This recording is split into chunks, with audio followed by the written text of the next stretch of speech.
history of the world, only a few generations have been granted the role of defending freedom in its hour of maximum danger. I do not shrink from this responsibility. I welcome it.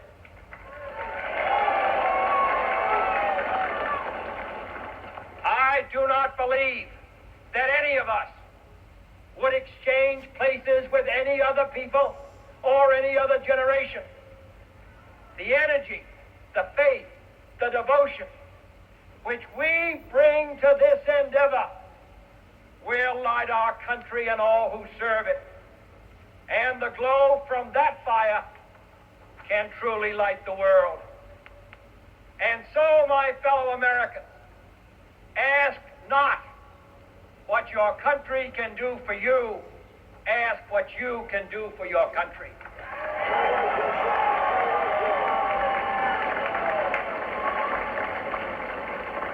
My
Welcome to Musings of a Cigarette-Smoking Man. I'm Stephen Lake. Musings on the 1990s, a decade of reflection. Introduction, setting the stage for a 1990s retrospective.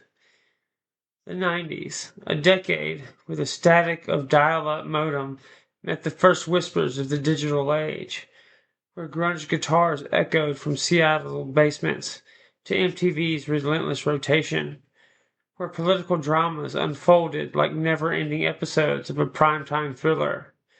It was the decade of my childhood, a time that shaped not only my memories, but the very lens through which I view the world today.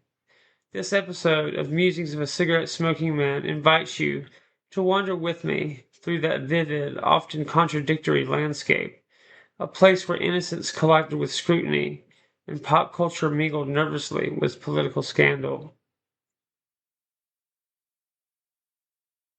Inspired in part by the eerie ambiance and questioning spirit of The X-Files, a show that became an early refuge for the curious and skeptical. This documentary journey seeks to explore the 1990s not simply as a series of events, but as a tapestry woven from the threads of personal recollection and historical resonance. The X-Files, with its smoky intrigue and conspiratorial undercurrents, serves as both a cultural touchstone and a metaphorical guide, reframing our exploration of a decade that questioned authority and revealed uncomfortable truths. Through the chapters that follow, we'll navigate the turbulent waters of 1990s politics, the Clinton and Lewinsky scandal that rocked the nation's confidence, the tragedies and tensions of Ruby Ridge and Waco that exposed fissures between federal authority and public trust. Alongside these headlines, we'll immerse ourselves in the soundtracks that defined an era, the raw angst of Kurt Cobain's Nirvana, reshaping rock music, the rise of alternative sounds that gave voice to a generation's disillusionment, and the ubiquitous presence of MTV that transformed music into spectacle and rebellion. But this episode is more than a retrospective. It's a reflection, a slow exhale into the smoky rooms of memory and culture, blending the political with the personal, the global with the intimate. As you listen, let the melodies and stories wash over you, reconnecting you to a world at once simpler and infinitely more complex. A world where every headline and hit song was part of a larger narrative still unfolding. Political intrigue and scandal, Bill Clinton and Monica Lewinsky. Few political dramas of the 1990s captured the public's attention and dominated media coverage, quite like the saga of Bill Clinton and Monica Lewinsky. It was a scandal that unraveled on live television and in tabloid headlines, reaching into the living rooms and lunchrooms of America with a relentless intensity. Beyond the salacious details and courtroom testimony, the Clinton-Lewinsky affair exposed something deeply emblematic of the decade itself, the ruthless intersection of politics, media spectacle, and the cultural divide. The road to scandal. Bill Clinton, the 42nd President of the United States, entered office in 1993, riding a wave of youthful charisma and centrist third-way politics. Representing a post-Cold War optimism, Clinton's presidency initially focused on economic recovery, welfare reform, and international engagement, but beneath the policy debates, the Clinton White House was soon ensnared in controversies that would shake public trust. The Monica Lewinsky scandal, emerging in late 1998, revealed a secret relationship between Clinton and a young White House intern, forever altering the political landscape. It began as a whisper, allegations of an improper relationship, initially dismissed or downplayed by the administration, but as investigative journalism, fueled by independent counsel Kenneth Starr, dug deeper, the story escalated into a media maelstrom. Throughout the summer of 1998, the Oval Office itself seemed permeable. Phone calls, emails, and testimonies became fodder not just for legal proceedings, but for a voracious public hunger for scandal. The media circus and public reaction. Unlike previous political scandals, the Clinton-Lewinsky affair exploded in the age of 24-hour cable news and an increasingly sensationalist press.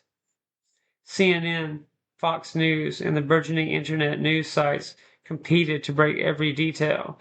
The infamous blue dress, courtroom revelations, and leaked grand jury testimonies, turning the presidency into a reality show of power, betrayal, and moral questioning. Talk shows, late-night comedians, and editorial cartoonists weighed in daily, cementing the event not only as a political crisis, but as a cultural phenomenon. It seemed that every American had an opinion, divided sharply along partisan lines. Polls at the time revealed a complex paradox. Many disapproved of Clinton's personal conduct, yet supported his continued leadership and his agenda. This dichotomy reflected the era's growing skepticism towards political institutions, coupled with an ingrained desire for charismatic figures. The scandal fed into broader conversations about gender, power, and privacy. Monica Lewinsky herself was both vilified and later re-embraced by segments of the public and media, highlighting the complicated human dimensions behind the headlines. The story exposed tensions between traditional moral expectations and rapidly evolving cultural attitudes in the 90s. a decade balancing conservatism and liberalism, public spectacle, and private indiscretion. The impeachment and political fallout. The crescendo came in December 1998 when the House of Representatives voted to impeach President Clinton on charges of perjury and obstruction of justice. The charges stem from Clinton's initial denial under oath about the relationship with Lewinsky and subsequent attempts to conceal it. This marked only the second time in U.S. history a sitting president faced impeachment and thrust the nation into a constitutional crisis that tested the limits of political endurance. The Senate trial that followed in early 1999 was a spectacle of legal wrangling and partisan theater, culminating in Clinton's acquittal and remaining in office for the remainder of his second term. Yet, repercussions extended far beyond the courtroom. Trust in government officials continued to erode, feeding a growing cynicism that would shape political discourse into the next century.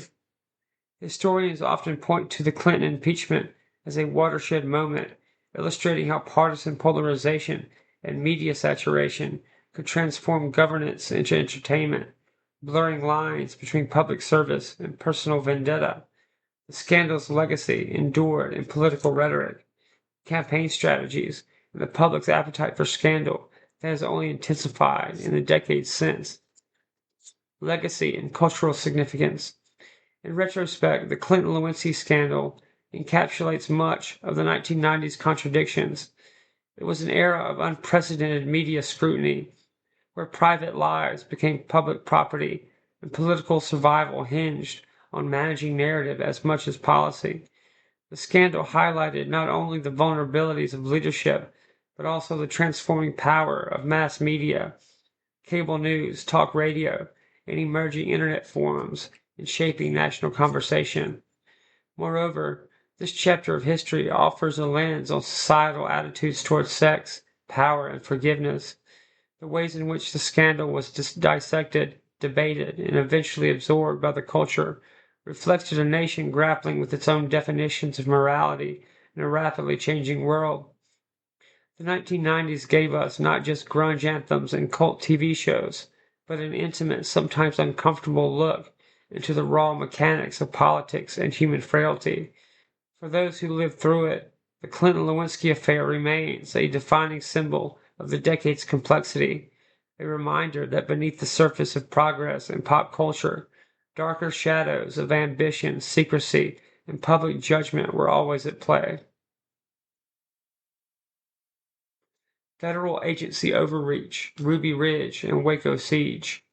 As the 1990s unfolded, the United States grappled not only with high-profile political scandals, but also with a rising unease regarding the reach and conduct of federal law enforcement agencies.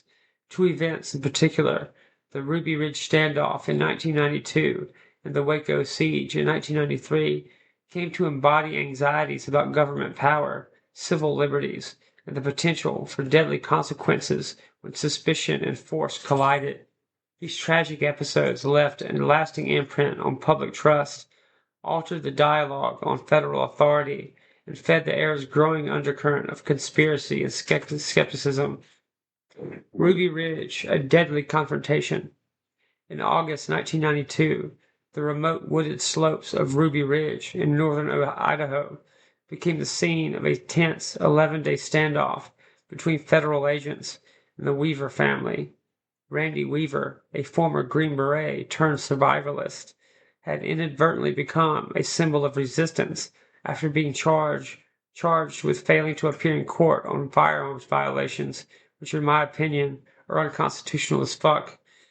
What started as an attempt to arrest Weaver escalated quickly into a violent confrontation involving the FBI's hostage rescue team, U.S. Marshals, and local law enforcement.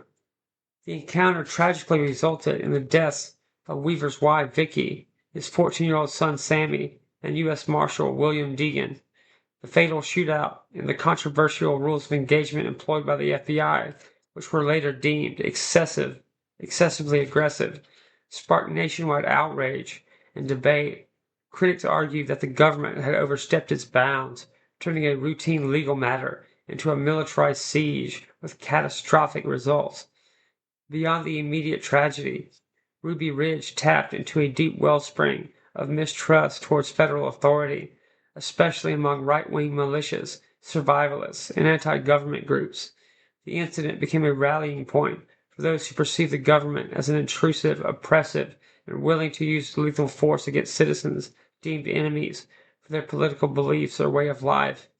It challenged the nation to consider where the line between law enforcement and intimidation should be drawn, raising profound questions about civil liberties and due process. The Waco siege, escalation of fear and tragedy. Barely a year later, in February 1993, the tragic events at Waco, Texas, would compound these concerns. The Bureau of Alcohol, Tobacco, and Firearms, ATF, launched a raid on the compound of the Branch Davidians, a religious sect led by David Koresh, suspecting illegal weapons stockpiling, which again, the Second Amendment is very cut and dry about this. Initial attempts to serve search and arrest warrants erupted into a deadly firefight, resulting in casualties on both sides. The initial raid gave way to a protracted 51-day siege, overseen by the FBI's Crisis Negotiation Unit. Negotiations contended with complex interpersonal dynamics and the intense beliefs of Koresh and his followers. However, the standoff ended in disaster on April 19, 1993, when a fire engulfed the compound during a final assault, killing 76 Branch Davidians, including many children. Waco became a focal point of criticism over tactics used by federal agencies, including accusations of recklessness, poor judgment, and a failure to prioritize peaceful resolution. The extensive media coverage magnified the crisis, framing it as a catastrophic example of government overreach. The public was faced with disturbing images and narratives, suggesting a federal law enforcement pursuing a violent, heavy-handed approach to disproportionate to the threat posed. The impact on public trust and civil liberties. Both Ruby Ridge and Waco deeply rattled public confidence in government institutions. Surveys conducted in the aftermath showed increasing skepticism towards federal agencies and fueled fears of an expanding quote-unquote surveillance state or militarized police. These perceptions were particularly potent in rural conservative areas among groups already predisposed towards distrust of Washington. Crucially, these incidents stirred vigorous debates about the boundaries of civil liberties in a democracy. Questions emerged about the appropriate use of force, the rights of citizens under suspicion, and the mechanisms for holding powerful agencies accountable.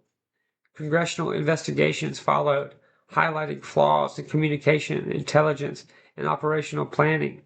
Reforms were proposed to tighten oversight and improve negotiation tactics, but the scars left on national psyche were indelible.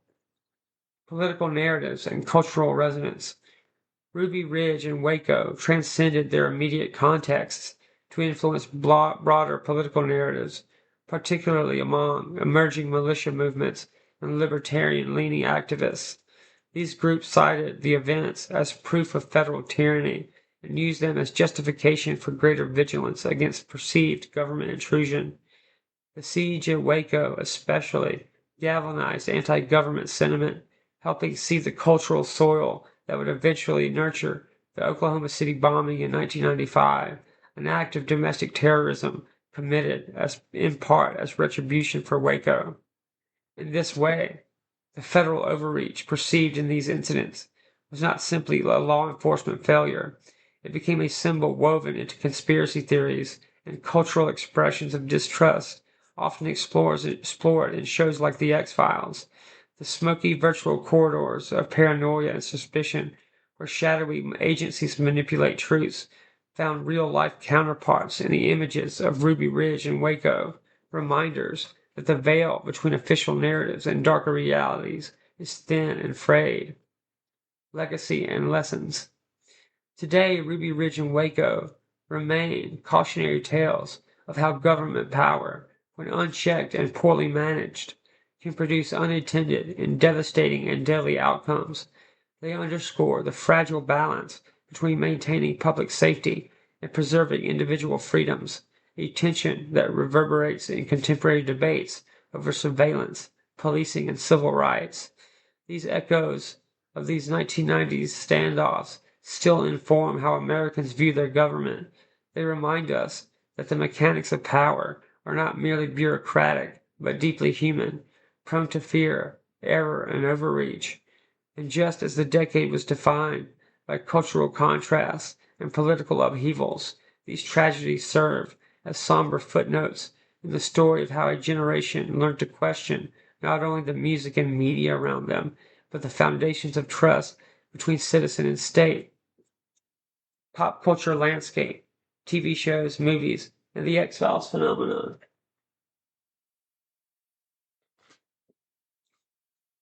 Leaving the smoky rooms of political scandal and the somber fields of government confrontations like Ruby Ridge and Waco, we turn now to the flickering screens and booming speakers that occupied the imaginations of the 1990s. For many of us growing up in that decade, television and movies weren't just entertainment, they were maps to understanding a world that felt increasingly complex, often confusing, and sometimes, frankly, terrifying.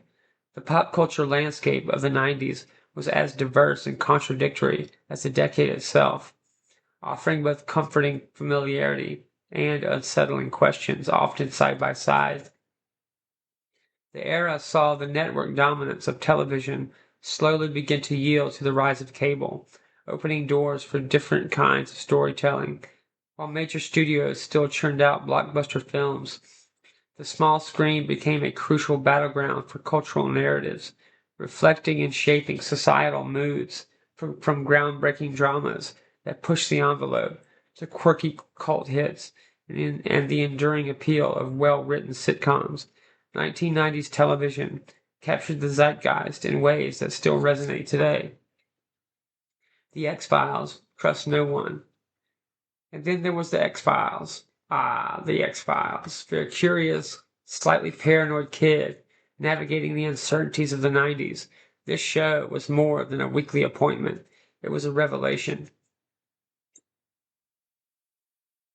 Premiering in 1993, right in the shadow of Waco and amidst the swirling rumors around Washington, the X-Files didn't just entertain, it validated a certain kind of skepticism. Its tagline, "The truth is out there," and the ever-present admonition to trust no one, spoke directly to a generation witnessing political opacity and the heavy hand of authority. The show followed FBI Special Agents Fox Mulder and Dana Scully as they investigated unexplained cases, often involving paranormal phenomena, alien conspiracies, and shadowy government cover-ups. Mulder, the true believer, driven by personal tragedy and deep distrust of official narratives, and Scully, the skeptical scientist, grounding their investigations in logic and empirical evidence, formed a dynamic duo that perfectly encapsulated the era's conflicting impulses, the yearning for belief in something bigger than ourselves versus the rational need for proof. What made the X-Files a phenomenon, beyond its genuinely creepy atmosphere and compelling mythology, was its willingness to tap into the collective anxieties of the time. It aired during a period when the internet was becoming a force, allowing conspiracy theories to spread faster than ever before. It spoke to fears about government surveillance, unethical scientific experiments, and the idea that powerful forces were manipulating events behind the scenes. Sound familiar? These themes weren't just fiction, and they felt like extensions of the questions being asked about Ruby Ridge, Waco, and the increasing invasiveness of media into public and private life. For me, and I suspect for many others, The X-Files wasn't just a comfort show because it was familiar. It was comfort because it acknowledged the strangeness of the world. It gave form to the formless unease. It dared to suggest that the official story wasn't always the real story. That resonance is precisely why this podcast, Musings of a Cigarette-Smoking Man, takes its name from one of the show's most enduring enigmatic figures, a symbol of the unseen hand pulling the strings. The show wasn't just a reflection of the 90s in many ways. It helped define its particular brand of sophisticated paranoia. The rise of sci-fi and cult television. The X-Files wasn't alone in pushing boundaries or building dedicated fan bases. The 1990s were a fertile ground for science fiction and cult television that explored complex narratives and philosophical ideas. Shows like Star Trek The Next Generation, carrying on the legacy, Babylon 5, and later Buffy the Vampire Slayer, offered intricate world-building ensemble casts and long-form storytelling arcs that rewarded dedicated viewers. Babylon 5 in particular was revolutionary for its pre-planned 5-season arc, treating television not as just an episodic filler, but as a novel spread across years. These shows often use their futuristic or fantastical settings to comment on contemporary issues, politics, religion, prejudice, the nature of humanity, in ways that might have been too controversial in a more conventional drama. They appealed to viewers looking for intellectual stimulation and a sense of community among fellow fans who dissected every plot point and character motivation. Even shows like Twin Peaks, though starting in 1990, left an indelible mark on the decade with its surreal blend of small-town mystery, bizarre characters, and unsettling atmosphere. It proved that television could be art, challenging traditional narrative structures and audience expectations. This era embraced the weird, the unconventional, and the niche, laying groundwork for the fragmented media landscape we see today. Storytelling styles and societal reflection. The storytelling throughout the 90s television often reflected the changing times. Dramas like ER brought a new level of realism and rapid-fire dialogue to medical shows.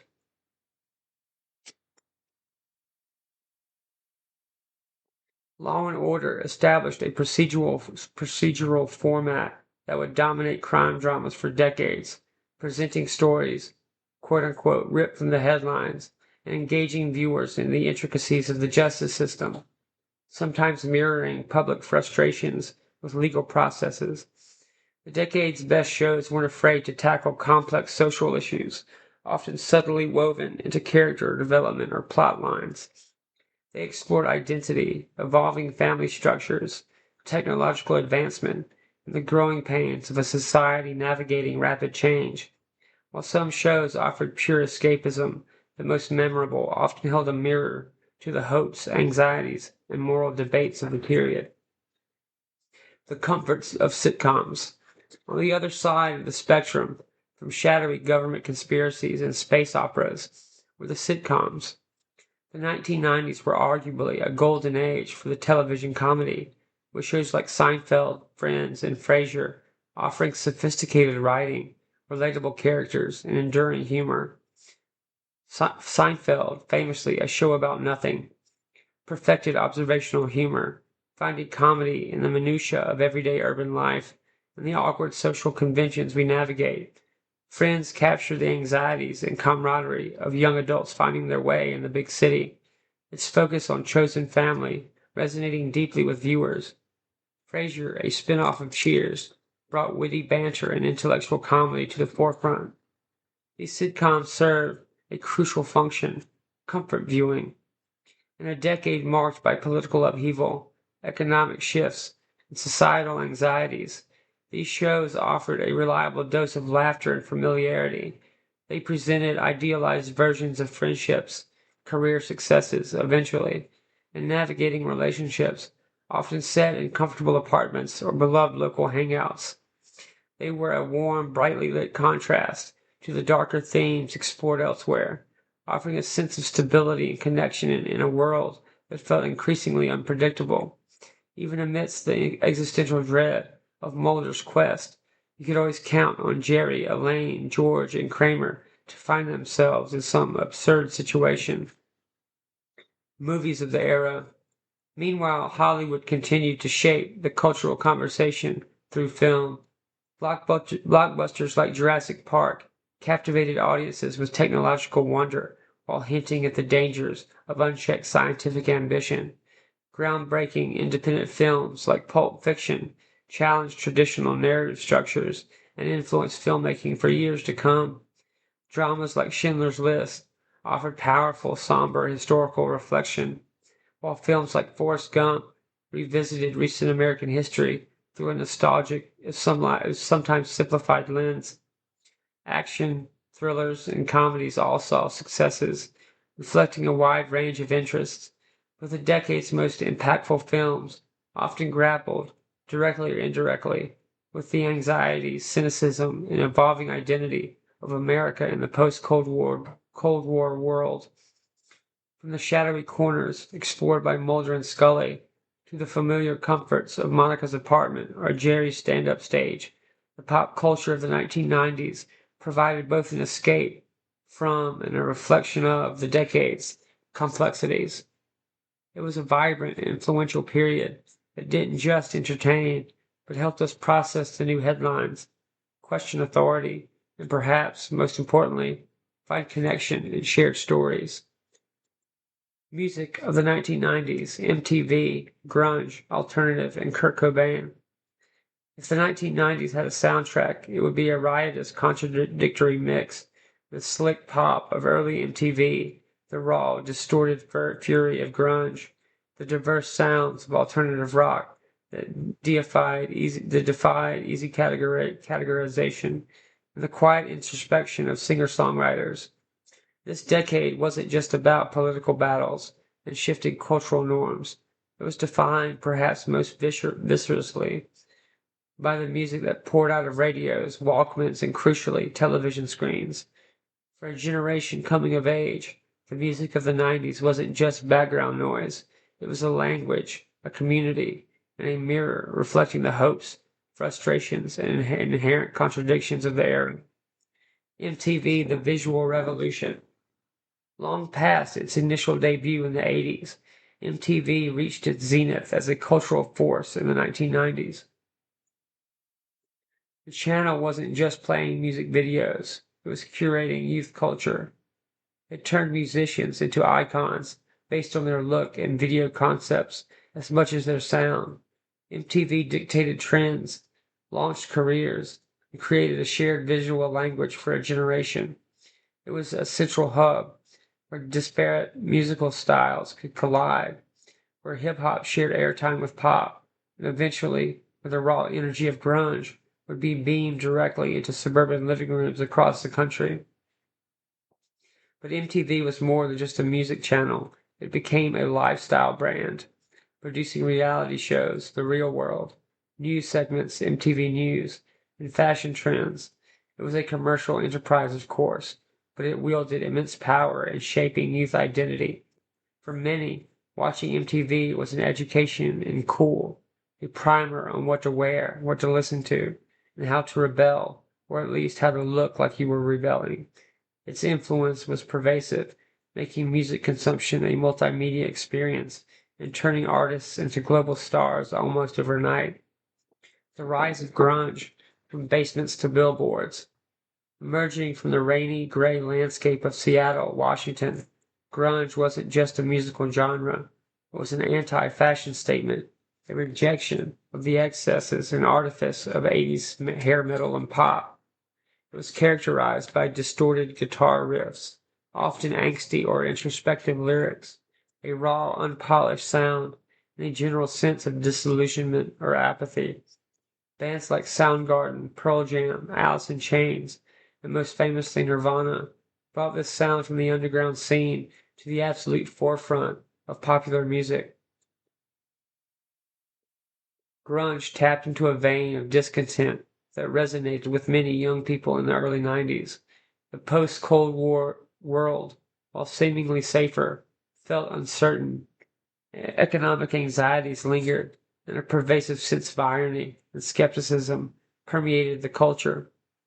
Grunge lyrics often dealt with themes of alienation, social commentary, sometimes oblique, and personal struggle. The music was loud, cathartic, and authentic, a stark contrast to the polished pop machine. Its success felt almost accidental, a genuine subculture exploding into the mainstream, momentarily throwing the corporate music industry into disarray as executives scrambled to sign anything with distorted guitars and flannel shirts. Kurt Cobain and Nirvana, the voice of a generation.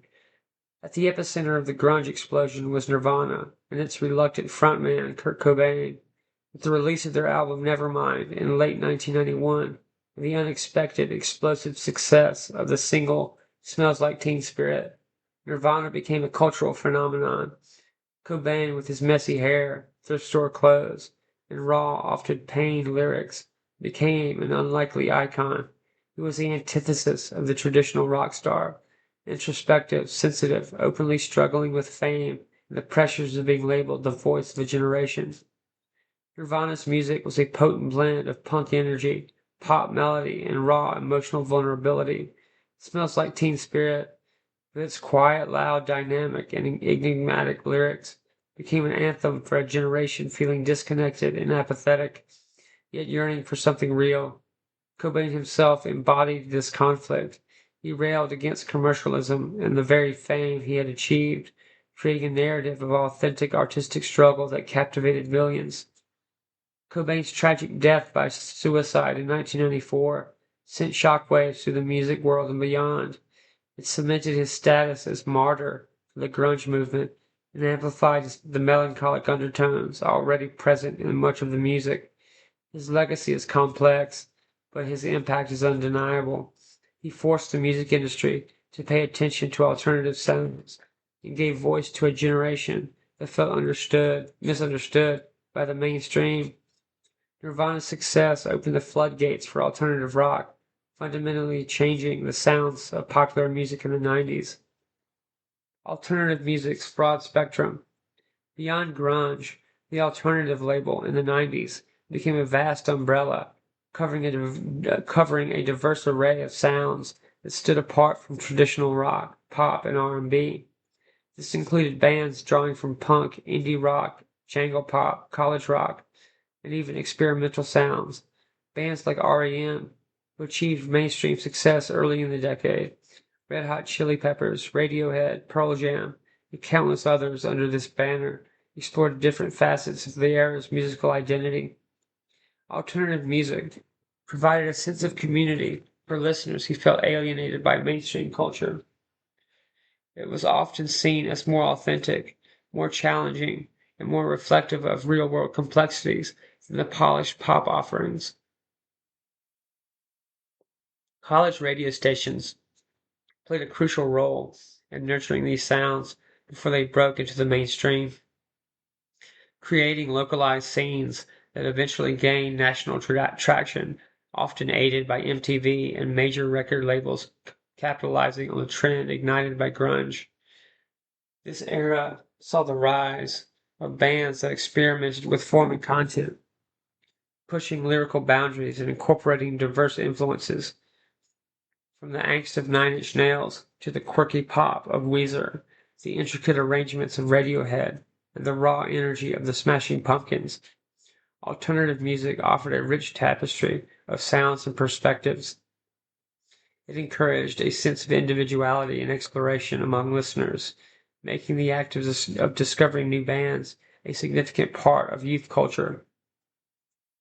Music as identity and reflection. The music of the 90s played a vital role in shaping the identities of young people.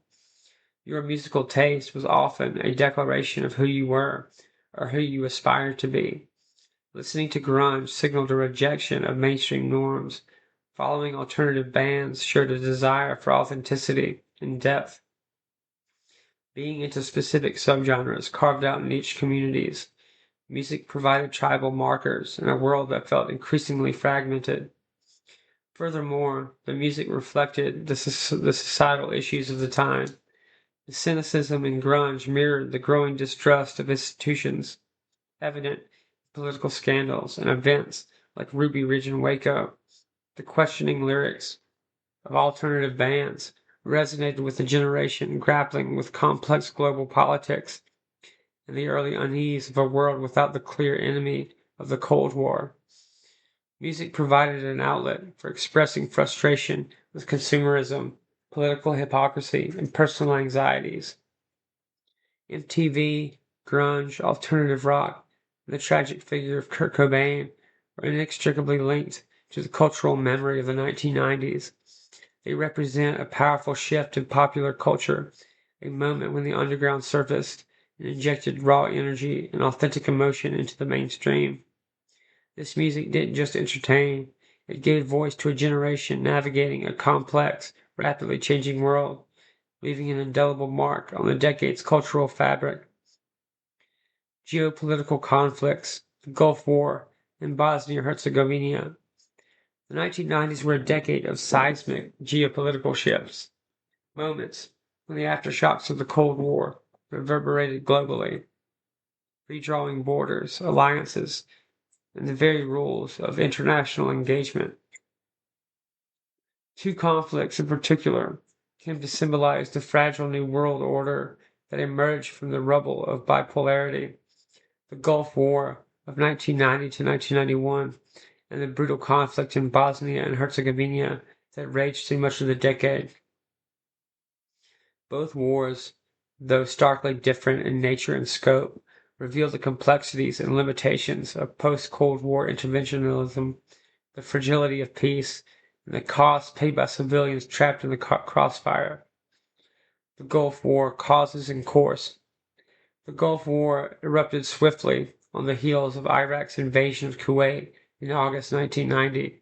Saddam Hussein's decision to annex Kuwait was driven by a mix of economic distress, territorial ambitions, and a calculated gamble against perceived Western disinterest. Iraq faced crippling debt after its 8-year war with Iran, and Kuwait's overproduction of oil was driving prices down further, harming Iraq's already devastated economy. The invasion was met with near immediate international condemnation. The United States, under President George H.W. Bush, galvanized a broad United Nations coalition to respond. This effort was not simply about Kuwait's sovereignty. It was about maintaining the balance of power in the strategically vital Persian Gulf region and protecting global oil supplies.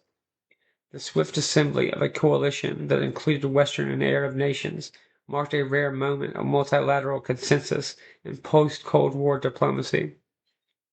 Operation Desert Shield codified the defensive buildup in the region, but by January 1991, the coalition launched Operation Desert Storm, a massive air and ground campaign that quickly overwhelmed Iraqi forces using overwhelming technological superiority, precision strikes, and coordinated tactics.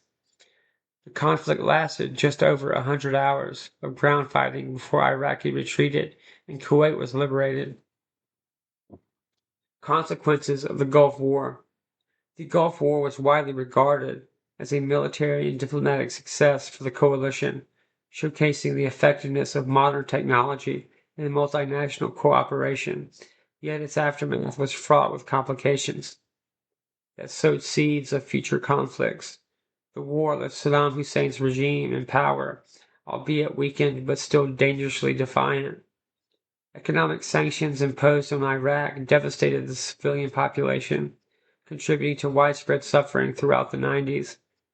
Additionally, the U.S. decision not to push further to remove Saddam from power created a geopolitical tension that lingered unresolved for years.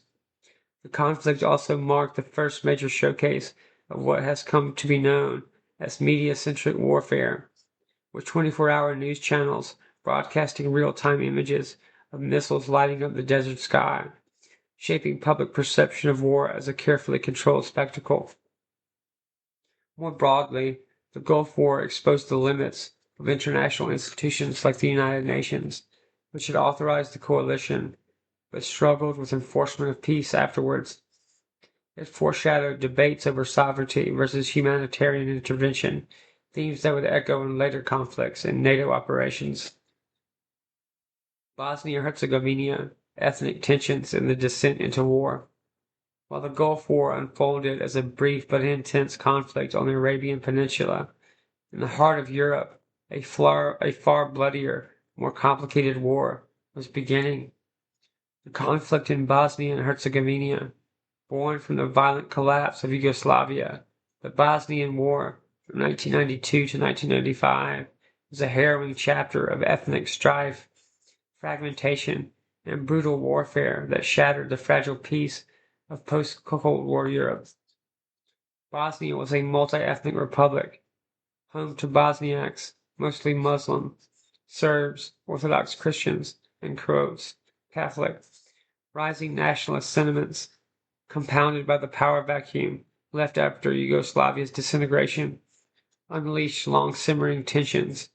Serbian forces, supported by the Yugoslav People's Army and nationalist militias, sought to carve out ethnically homogeneous territories, leading to a campaign of ethnic cleansing marked by mass atrocities, forced displacement, and one of Europe's worst humanitarian disasters since World War II. The international response and human cost. The global response to the Bosnian conflict was widely criticized for its delays and ambiguities. Unlike the Gulf War's rapid coalition response, the international community hesitated, constrained by the complexities of intervening in a civil war with overlapping ethnic and political allegiances. The United Nations deployed peacekeepers, but lacked a clear mandate or sufficient forces to prevent widespread atrocities.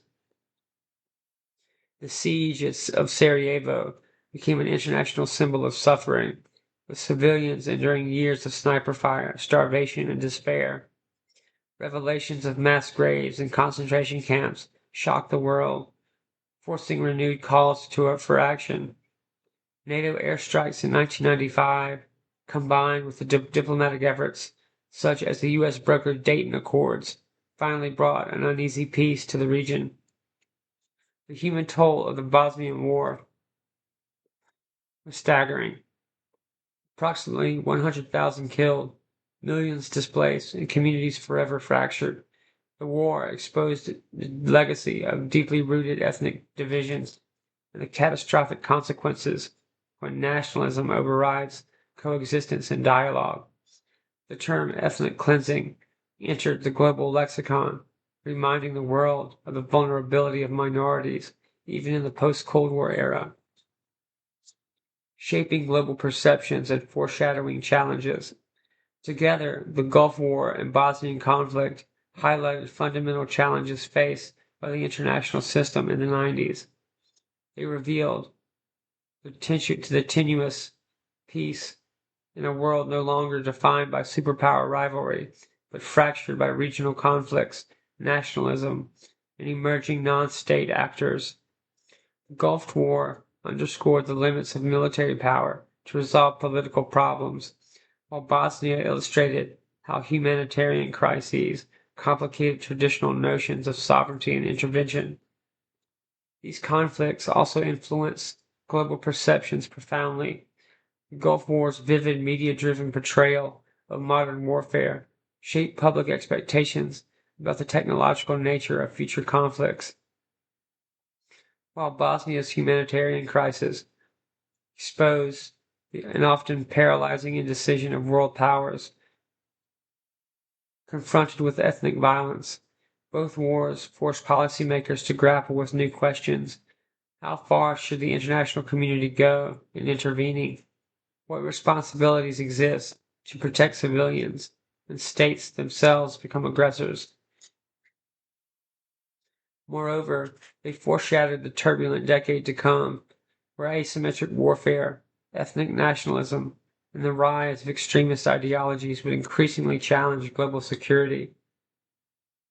The Gulf War's aftermath destabilized the Middle East in ways that contributed to future conflicts, while Bosnia became a test case for international justice, leading to the establishment of the International Criminal Tribunal for the former Yugoslavia, and a growing focus of prosecuting war crimes and crimes against humanity. In the smoky rooms of memory, where history and personal narrative entwine, these geopolitical conflicts remind us that beneath the headlines and statistics lie lived human tragedies and unfolding stories of resilience, failure, and the quest for justice. They mark the 1990s not as mere interlude of post-Cold War optimism, but as a decade of uneasy reckoning, where the ghosts of old divides found new battlegrounds, and the world's fragile balance was tested in fire and blood. Early sparks of global Islamic extremism. As the 20th century drew to a close, the 1990s emerged as a crucible for profound geopolitical shifts whose reverberations would shape the new millennium. Among these transformative forces was the initial rise of global Islamic extremism, an ideological and militant movement that sowed the seeds for some of the most consequential events in recent history. The decade witnessed the convergence of long-standing political grievances, religious radicalism, and geopolitical upheavals that gradually crystallized into a global threat, culminating in the catastrophic September 11, 2001 attacks. Roots of radicalization, ideology, and historical context. To understand the surge of Islamic extremism during the 90s, one must first trace its ideological and historical antecedents. The rise of political Islam as a potent force in the late 20th century was fueled by a combination of regional conflicts, socioeconomic grievances, and charismatic religious leaders advocating a return to a purist form of Islam. The Soviet invasion of Afghanistan in 1979 played a catalytic role, mobilizing thousands of Muslim volunteers, dubbed the Mujahideen, who received support from the United States, Pakistan, and Saudi Arabia. This international jihad against communism forged a network of fighters and ideologues who, after Soviet withdrawal, sought new missions. Among these was Osama bin Laden, a Saudi-born scion of a wealthy family who helped finance and later lead a more militant expression of these Islamist ideas. Bin Laden and his associates founded al-Qaeda in the late 1980s, envisioning a transnational jihad aimed at overthrowing secular regimes in Muslim countries and expelling Western influence, especially U.S. military presence, from the Middle East. This vision extended beyond local grievances, embracing an apocalyptic narrative that framed the United States and its allies as existential enemies of Islam. This ideological framework drew not only not only on religious texts, but on contemporary political events. The stationing of American troops in Saudi Arabia following the 1991 Gulf War, the ongoing Israeli-Palestinian conflict, and perceptions of Western economic and cultural imperialism. The narrative was one of resistance against a global order deemed hostile to Islam, lending itself to militant action as a divine imperative. Key events signaling the rising threat. The 1990s were marked by several significant events signaling the growing organizational capacity and radical intent of Islamist extremist groups. The 1993 World Trade Center bombing in New York City was an early harbinger, a coordinated attack by a cell inspired by radical Islamist ideology aimed at inflicting mass casualties and drawing global attention. Though it failed to bring down the towers, it exposed vulnerabilities in U.S. domestic security and the transnational reach of extremist groups. Another watershed moment came in 1996 with the promulgation of a fatwa by Osama bin Laden and his lieutenant Ayman al-Zawahiri, which declared jihad against American forces in Saudi Arabia and called for attacks on U.S. civilians worldwide. This religious edict underpinned al-Qaeda's growing campaign of terror and legitimized their global vision. The bombings of U.S. embassies in Nairobi, Kenya, Dar es Salaam, Tanzania in 1998 further underscored the escalation of violence and demonstrated al-Qaeda's operational capabilities.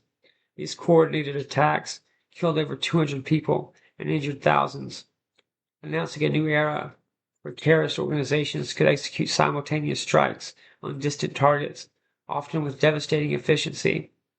In parallel, regional conflicts in places like Algeria, Egypt, and Kashmir saw the rise of militant Islamist factions, often motivated by local grievances but ideologically linked to the larger movement.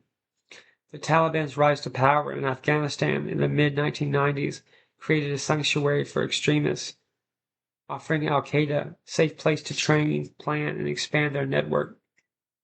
Geopolitical responses and shifts in U.S. foreign policy. The emerging threat posed by Islamic extremism during the 1990s forced a reassessment, albeit gradual and often fragmented, of U.S. foreign and security policies.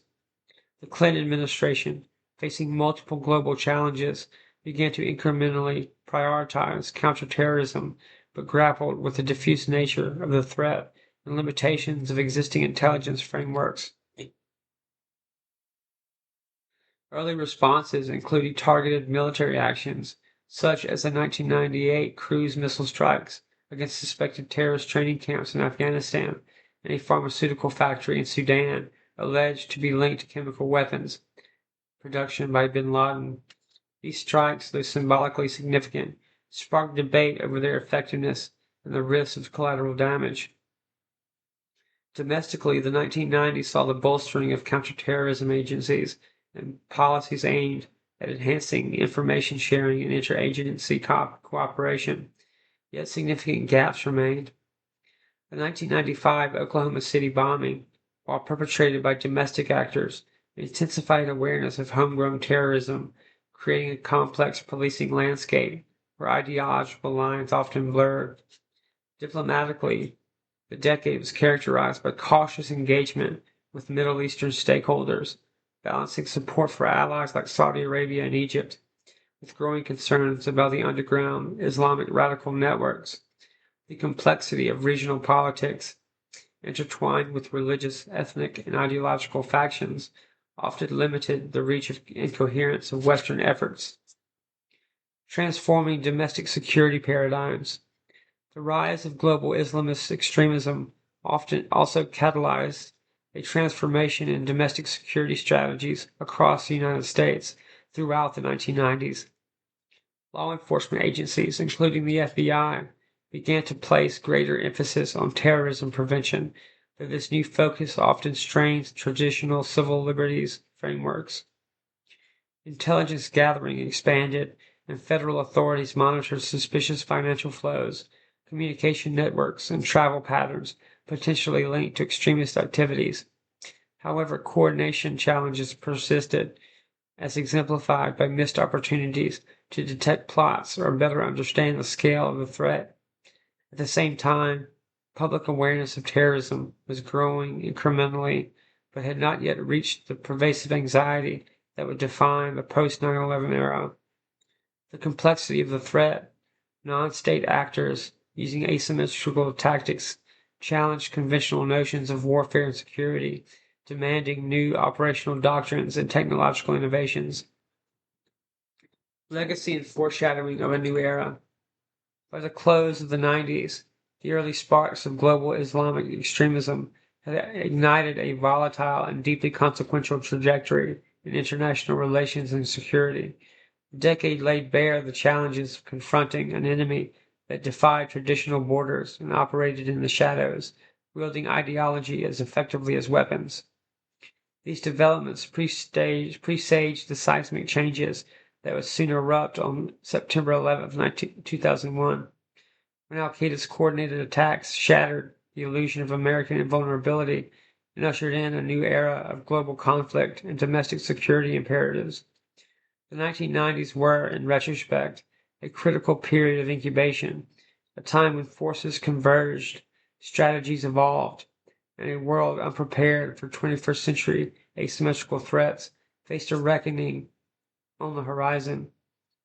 The lessons of this decade remind us that the roots of major historical shifts are often invisible until the moment they break through, reshaping everything around them. The rise of Islamic extremism in the 90s is a potent testament to the interplay of ideology, geopolitics, and consequence, a story woven into the larger tapestry of a complex decade, still being unraveled in its aftermath. When history is written, it's often with a steady stroke of a pen, a tool humble in appearance, but mighty in purpose.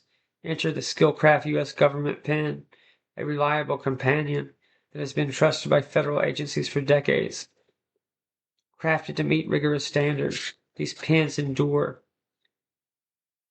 the demands of official paperwork, note-taking in high-stakes moments, and the kind of precision that cannot be compromised.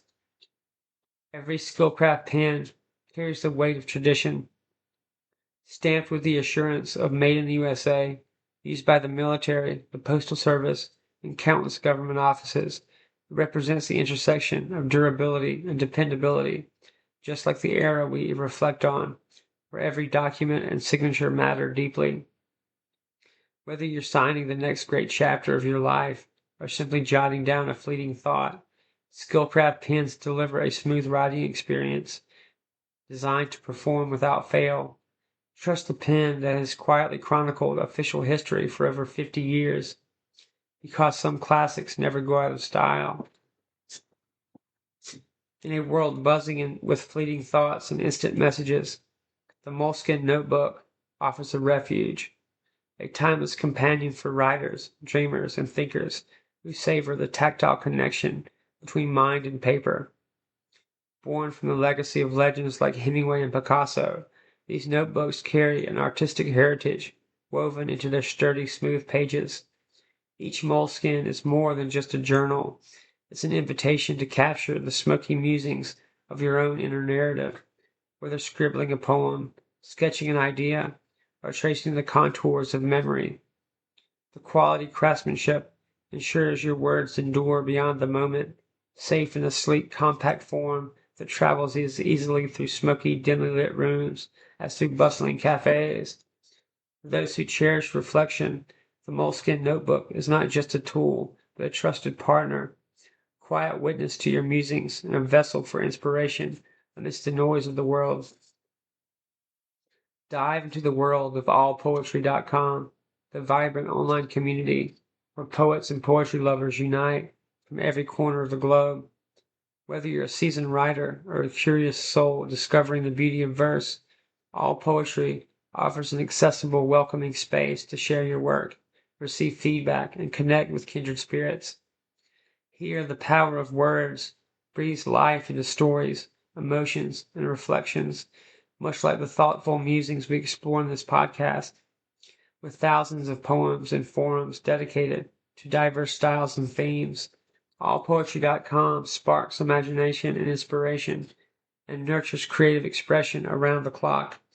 Join a global network of voices that celebrate the intimate art of poetry, offering a quiet retreat and dynamic platform for introspection, connection, and the joyful exchange of ideas, because every thought deserves to be heard and every verse has a story to tell.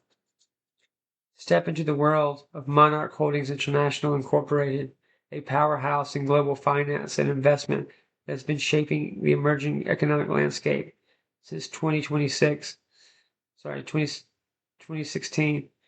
With a finger on the pulse of international markets, Monarch Holdings offers tailored financial strategies that span continents, connecting investors to opportunities across technology, energy, real estate, and beyond. From the bustling trading floors of New York and London to emerging hubs in Asia and Latin America, Monarch Holdings blends deep market expertise with innovative solutions, ensuring clients navigate the complexities of a rapidly globalizing economy with confidence. Their commitment to transparency, integrity, and sustainable growth mirrors the decades expanding interconnections where borders shrank and global business was rewritten. Whether you're an individual investor or a multinational corporation, Monarch Holdings International stands as a trusted partner, transforming potential into prosperity in a world defined by change and opportunity. Closing poetic musings, reflections on the 1990s. The 90s, a cigarette burned low in the ashtray of time, its embers glowing faintly beneath the gray smoke that still lingers in the corners of memory. It was a decade whispered in half-truths, framed by flickering screens and distant echoes of a world that felt uncertain, yet brashly hopeful. Like a city at twilight, the 90s balanced on the razor's edge between shadow and light, where innocence was a fleeting visitor and skepticism became a familiar companion. We wandered through smoky rooms filled with the static hum of dial-up connections and the rebellious pulse of distorted guitars chasing "The Truth Is Out There" across grainy TV screens. The X-Files taught us to question, to peek behind closed doors where cigarette smoke curled like secrets. Those restless nights weren't just about alien conspiracies or government shadow plays. They were the soundtrack of a generation learning to distrust authority without losing its hunger for meaning. Then came the scandals, political specters that danced on every headline.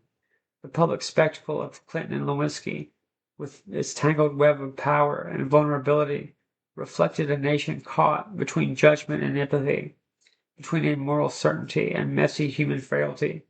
It was a trial not only of a president, but of a culture grappling with its own contradictions, the private shattered by relentless media gaze. Outside those courtrooms of public opinion, the corners of America quietly burned. Ruby Ridge and Waco marked the fracture lines between citizen and state, exposing raw nerves where fear met force.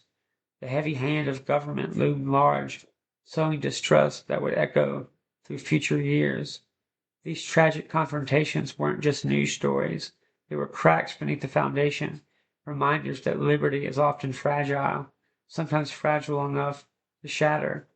Across oceans and deserts, the world convulsed with conflicts that reshaped borders and hearts alike. The Gulf Wars, Desert Storms, and the anguished silence of Sarajevo's siege whispered of a new kind of warfare, one broadcast live, dissected on dinner tables, yet scarred by unseen human suffering. The fragile peace following those battles was written in blood and tentative accord, a map of hope and unresolved wounds.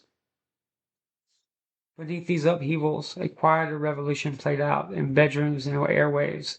MTV spun the reel of youth's restless soul, while grunge bands howled an anthem of disenchantment. Kurt Cobain's voice, ragged, haunted, bled through the speakers, capturing the raw tension between despair and the desperate urge to connect. Alternative music threaded together fractured identities, giving a mournful chorus to a generation's collective heartbeat. Yet, through the dissonance and discord, the decade held moments of warmth. Sitcoms offered laughter that burned through the smoke, gentle islands of light where friendship and small victories were celebrated. The flicker of those comforting narratives contrasted with the decade's darker undercurrents, revealing how we sought refuge in stories even as reality grew more complex. And the quiet rise of global extremism in the shadows, invisible to many, yet shaping the looming storm over a new century, was a spectral thread, pulling at the seams of an unprepared world, a harbinger of cataclysms to come. The 90s gave us the first glimmers of a future where the lines between safety and vulnerability blurred, and the old rules of engagement no longer applied. In the soft glow of retrospection, the 1990s feel like a half-remembered dream, its clarity fading, yet its breath still warm against the skin. It was a decade that sang a bittersweet rhyme, celebration entwined with suspicion, hope shattered by disillusionment. The cigarette smoke curls upward, swirling into shapes of ghosts and memories, some clearer than others, some forever elusive. So as the cigarette burns its final ash, so too does the haze of the 90s settle into memory. A decade at once distant and deeply ingrained, it reminds us that history is never neat and tidy, like the neatly typed words on a moleskin page, or the clean lines traced by a steady skillcraft pen. Instead, it is tangled smoke trails of joy and sorrow, rebellion and conformity, clarity and doubt. In carrying these musings forward, we hold a mirror up, not just to the decade gone, but to ourselves, the seekers of stories, the keepers of secrets, the chroniclers of a world forever unfolding beneath the watchful eyes of the cigarette-smoking man. I'm Stephen Lee. Thank you for being here with me tonight. We're going to win.